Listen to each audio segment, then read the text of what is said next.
Hi everyone! As some of you might know, I've been on a trip to Helsinki for the Finnish Independence Day, and I have a lot of good footage from over there that I quite haven't finished editing yet, and some footage turned up later on that I really wanted to include in the video, but I'll get it all edited tonight, so in a few hours. And for this video, I decided to pick up this article from the news about an Iraqi quota refugee who's about to be deported back to Iraq. And the Finnish Supreme Court made this decision on a guy who arrived to Finland in 1996. And he got an asylum over here because he had taken part in the uprising against Saddam Hussein in 1991. So it was considered that he would be in danger had he stayed in Iraq or was he deported.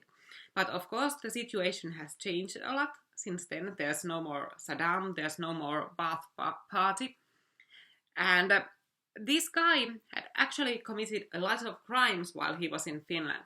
So that's why the cops wanted him deported.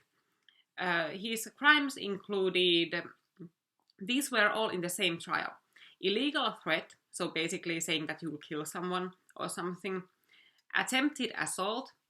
Two forcings into a sexual act. That's basically a lesser version of rape or sexual molestation. And two sexual molestations of a minor. And for that entire set, he got 1 year and 4 months of suspended sentence. Like that gives a pretty good idea on what kind of sentences we give over here in Finland. Like 2 child molestations, 2 forcible sexual acts, attempted assault, and a threat. And you don't even get hard time for it. Just a year and a half of suspended sentence. And in another trial, it was another forcing to an intercourse. That's also a lesser version of a rape.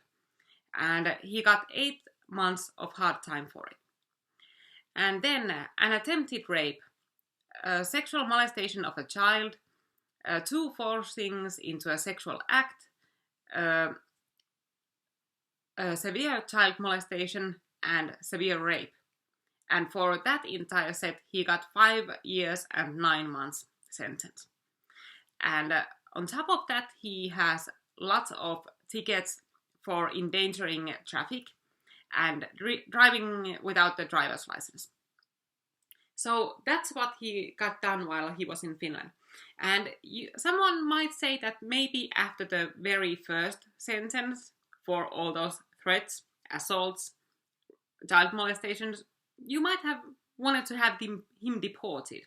But of course, the Finnish officials, they are so slow to react, and the threshold for deportation for these asylees or refugees, it's so high that they basically have to be terrorists or something for the deportation even to be considered. So that's all he got done. Like imagine, all this wouldn't have gotten done if we didn't take these people in. Like there would be plenty of children who wouldn't be molested. There would be plenty of women who wouldn't be raped if this guy wasn't allowed into our country in the first place. And there were some funny details to his story, like that he had lived in Finland for 19 years, but he still didn't speak proper Finnish, and there were no signs of him integrating into our society. Like he apparently hadn't ever had a real job, and really that he didn't even speak the local language, even though you'd think that it would inevitably happen that you pick up at least some Finnish while you're over here for 20 years or 19 years. But apparently it's possible for him to avoid it completely. And he said that he shouldn't be deported because he has a wife and a child over here, and it would be too harsh for him to be parted from them. But the funny thing is that the illegal threat I mentioned in the beginning was a threat he made against his wife and his child. So he threatened his family, and now he's saying, okay, you can't deport me because it would be too harsh for me to be parted from this family I love so much. Like, can you believe this bullshit? These are such terrible people, and we allow this into our country. And apparently this guy came to this country with one family. Like, he had a local wife, or Iraqi wife, and some children. And he later on switched to a Finnish wife, and it was the Finnish wife and a younger child with her he had threatened.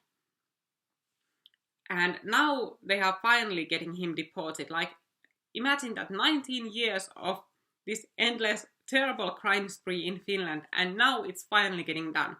And most of these guys never get deported because nobody ever asks for it. Like, there needs to be a request for deportation. Like, the immigration office, they can't just decide to deport someone. They need to get a request from a prosecutor or the police so that they'll know what to do and get to take it to the court, because there also has to be a court decision on these deportations. So this is how it goes. So I think this opens the issue a lot on what kind of sentences we get over here in Finland and how our policy on deportations is.